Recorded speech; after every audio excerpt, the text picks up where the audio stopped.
Hi everyone, welcome to How to Use Microsoft Teams, brought to you by solutionscope.org. In this video, we're going to help you get started with Microsoft Teams by walking you through the user interface.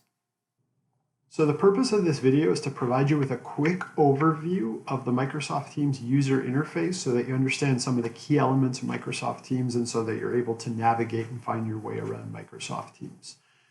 So the first major element of Microsoft Teams user interface is what is called the app bar. Now the app bar is permanently docked on the left-hand side of the Microsoft Teams interface. Now this is how you navigate your way around Microsoft Teams. And you'll notice that there are some icons here that are included by default. So let's go ahead and take a quick look at some of these icons. So the first icon is the activity icon. The activity icon brings you to what's called your activity feed in Microsoft Teams. Now, the activity feed is a place for you to catch up on all of the things that are going on in your favorite team. So here's where you're going to get notifications from Microsoft Teams for things like posts that you've been tagged in, or perhaps individual chat messages that have been sent to you.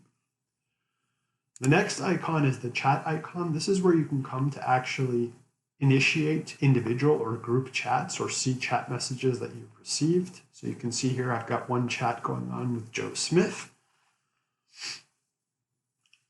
I'm going to bypass the Teams icon for now, and I'm going to skip over to calls. So the calls icon brings you into your telephony services. Again, this is subject to whether you have telephony services on your Microsoft Teams subscription. If you do, then you can come in here to place calls to your favorite colleagues or your team members and access things like your contacts, call history, voicemail. And the last icon that's included by default is the Files tab. So when you click on the Files tab, you're going to be seeing two options. You're going to see files that are stored within the Microsoft Teams application itself, and files that are perhaps saved in your own cloud storage. So if you've connected your Microsoft OneDrive account. And you also have the option to attach some of your other cloud storage solutions if you have access to those as well. So let's go ahead and talk a bit about Teams. So Teams is the primary place that you do your work in Microsoft Teams and where you really come to collaborate with your colleagues. Now, what is a team? A team is really a place for you to work with your colleagues, to collaborate on files. So Teams consist of content. These are the files that we're accessing and sharing and collaborating. They consist of people, our colleagues, our team members, and they also consist of services. And I'll talk a bit more about services in a minute. So when I click on the Teams icon, this is going to bring you to your Teams list where you'll see a list of all the teams that you're a member of. So you can see here that I'm currently only a member of one team called Solution Scope. And the next key element of Microsoft Teams are what are called channels. Now, channels are specific spaces within a team that we can create to collaborate on and store files, perhaps pertaining to a specific topic. Now, you'll see here that I only have one channel under my Solution Scope team. That's the general channel. By default, whenever a new team is created, Microsoft Teams is always going to create that first channel for you called General. But if I wanted to perhaps add another channel, I can do that by clicking on the three dots, create a specific and give it a name. So let's go ahead and just quickly create a new channel. So I am going to create this channel called Project X, and perhaps this channel is a specific place for me to store files, have conversations about this project, this particular project called Project X. So just to recap, we have teams, and then a child element of teams are channels. Channels are almost like folders that allow us to create specific places to have conversations, store files about subtopics within that team. Now, the next major element of Microsoft Teams user interface are what are called tabs. Okay, so recall Teams have channels and channels have tabs.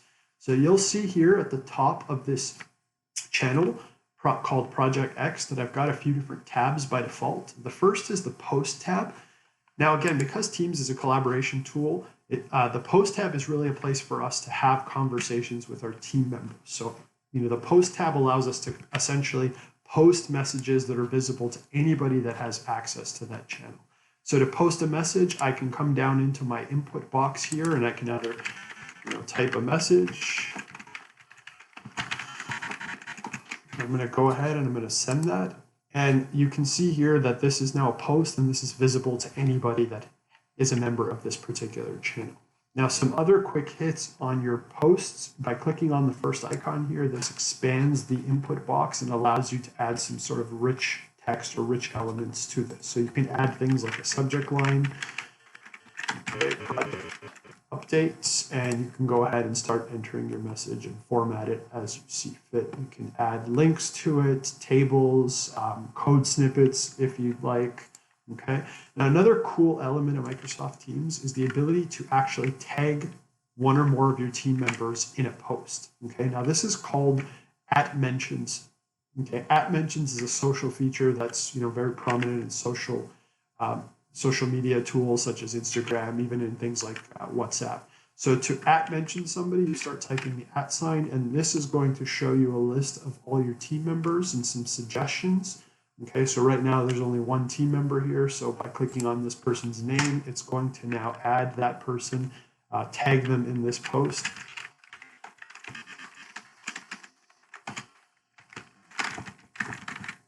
Okay, so I'm going to go ahead and send this. And you can see I've created a post subject line here, and I've tagged Joe Smith in it. So he's going to get a notification that I've tagged him in this message. Okay. Now, another cool element of the post tab is that you can actually reply directly to initial posts. Now, why do I want to do this? Well, we want to avoid, when we're using Microsoft Teams, just having replies as separate posts. So using the reply feature allows me essentially to group and contain my conversation as opposed to spreading it out. Okay, this is going to eliminate the need to have to scroll up. So, maybe this message was sent in error, so I'm going to tag Joe again and say, disregard previous message. I'm going to go ahead and send that. Okay. So again, posts is where you have conversations with your team members. You can use @mentions to tag people. You can use replies, and you can do things like, perhaps send a GIF if you wanted to have some fun with it. So the next tab that's often created by default in Microsoft Teams when a new channel is created is the File tabs. Okay, so again, Microsoft Teams is a place for us to collaborate, so that involves having conversations and also storing files. So in the Files tab, I can go ahead and actually upload files, or I can upload folders.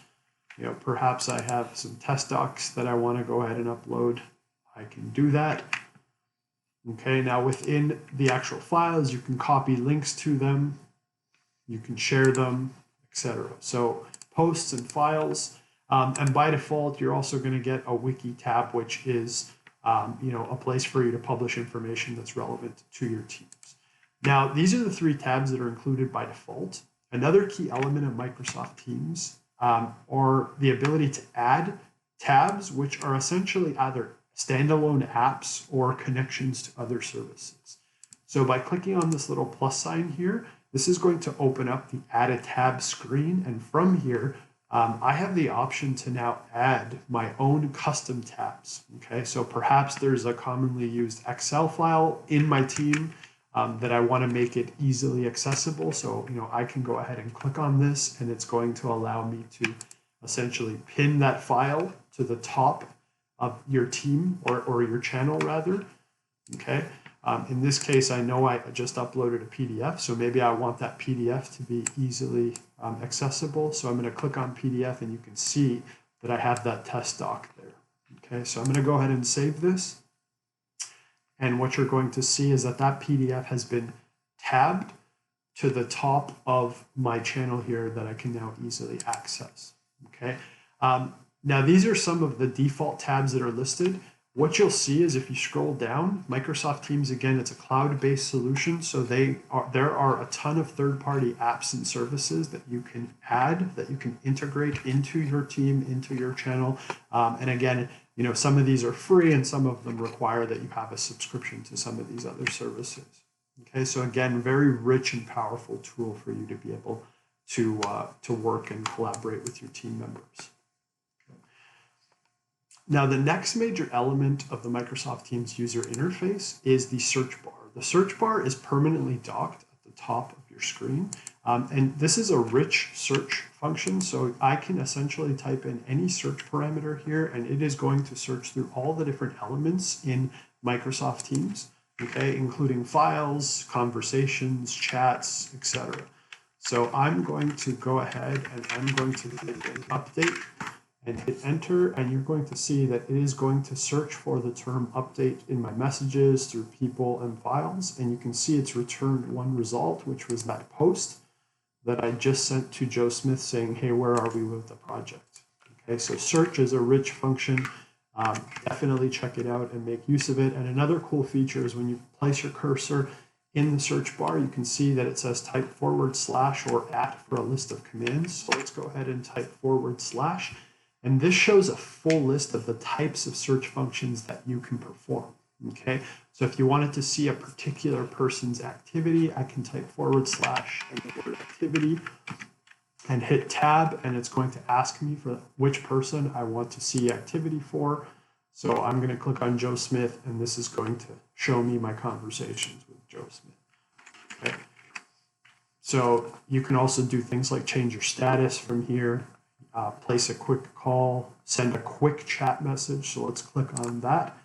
So once I click chat, it's going to ask me for the person, and I can type in quick message, and I can send that right from the search bar. So again, the search bar is a pretty powerful tool to check out.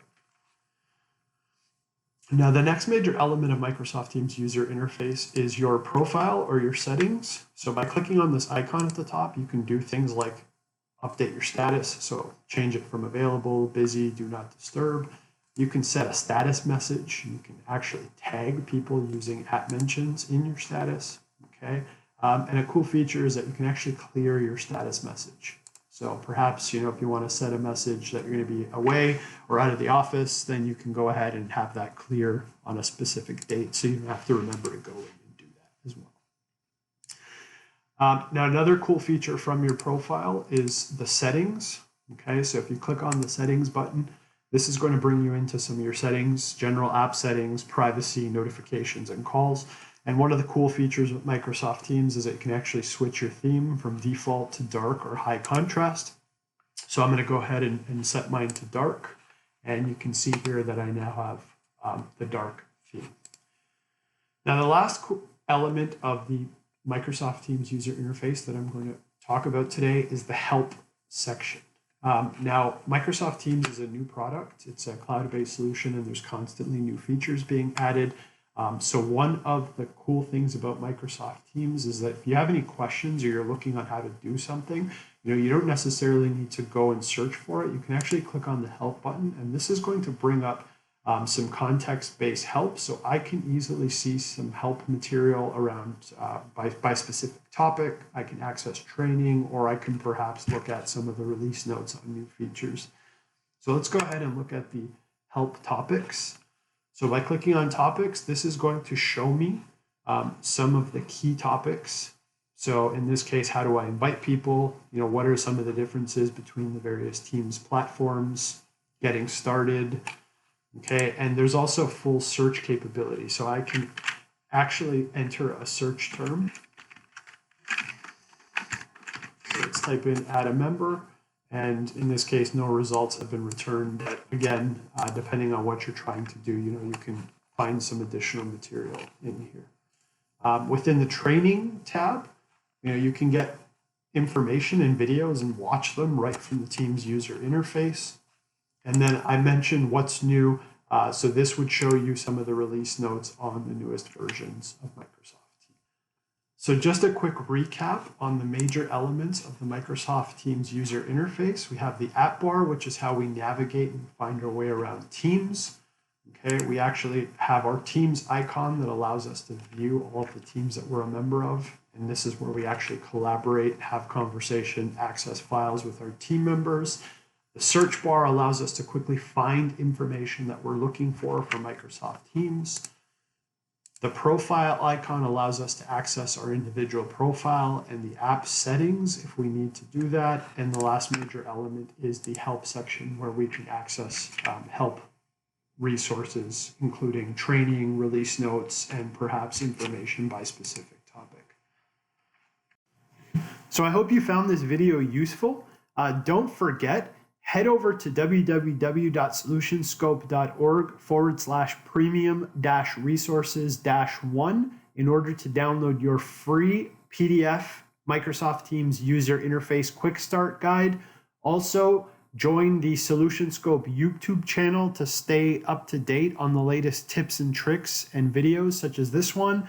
And last but not least, if you enjoyed this video, please add a like to it and or leave a comment or review below. Thanks again, everyone, and talk to you soon.